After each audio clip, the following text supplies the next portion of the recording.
Ingin belajar bersama Buya Yahya kapanpun dan dimanapun? Dapatkan segera flashdisk MP3 Buya Yahya. Berisikan berbagai materi kajian lengkap bersama Buya Yahya.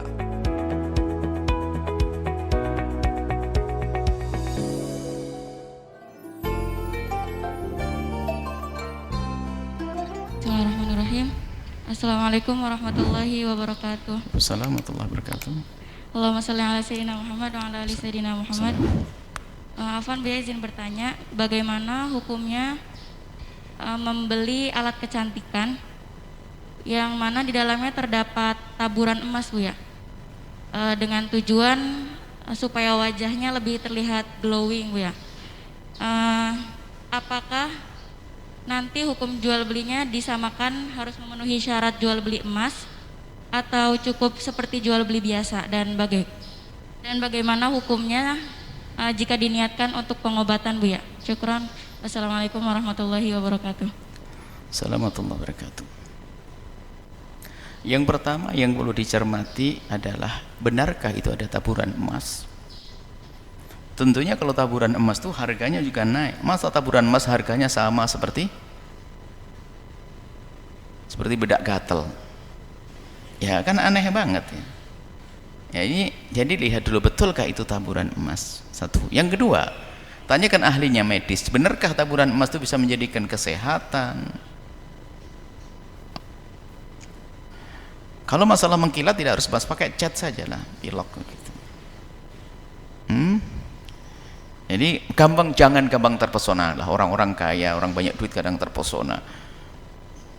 Yang takut tidak glowing itu memang tidak glowing dia. Sudahlah, anggap dirimu glowing sendiri, berkacalah sambil senyum sendiri, beres itu.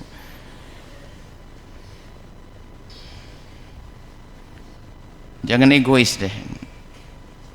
Jadi seperti itu. Kemudian, nah ini hakikatnya dulu, apakah benar yang semacam itu. Kemudian semua jual beli yang memang di situ ada emasnya dan dihitung sebagai dalam transaksi, maka akan berlaku cara jual beli emas. Kecuali beli bedak bonusnya emas. Jual beli bedak nanti. Ini bedak saja. Cuman untuk pas ini ada tambahannya adalah cincin, kayak bidadari berapa, cincinnya setengah gram misalnya atau apa. Jadi kalau memang di dalam transaksi tersebut adalah ada emas yang memang dinilai dan ditimbang, ada timbangannya berapa kadarnya, kemudian transaksi, maka ini berlaku seperti halnya jual beli emas biasa. Harus akan terjadi akadnya itu hulul, nggak boleh ada akad yang memberi tempo, dan juga harus terima namanya gobet, sehingga yad dan biyadin seperti itu. Adapun masalah nilainya tentunya karena ada uang dengan emas, ini adalah beda, tidak harus, ini sesuai dengan kesepakatan dalam harga. Tapi dua hal harus dipenuhi, harus hulul dan yadan biyadin kalau itu betul emas. Kemudian ini kalau betul emas dan dianggap sebagai transaksi seperti itu. Kemudian untuk obat, ya kalau jadi untuk obat dan benar kata ahlinya, bukan kata penjual ya, kita harus waspada loh dalam urusan berobat itu ya. Kalau penjual obat itu akan mengatakan itu obat yang paling mujarab dan selalu nomor satu, mumtaz. Tapi kita tanyakan kepada ahlinya yang mengarahkan kita untuk beli obat tersebut, yaitu dokter. Jangan gampang terpesona deh, mentang-mentang ada duit saya beli ini, akhirnya semuanya ditempelkan, kulitnya bingung, rusaklah dia. Alangkah banyaknya orang karena semuanya ditempelkan di wajahnya, jadi gak karu-karuan. Jadi kalau untuk pengobatan ya, apalagi seorang wanita nggak ada masalah. Wanita dengan emas tidak masalah.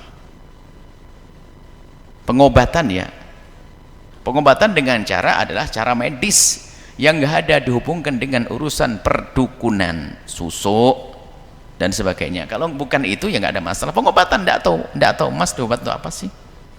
Ya kalau ada obat mungkin dengan emas jadi sembuh, sudah diperiksa di laboratorium penyakit ini harus dengan obat ini ya, emas ini. Kalau memang betul kata dokter, kata ahlinya, ya sah-sah saja.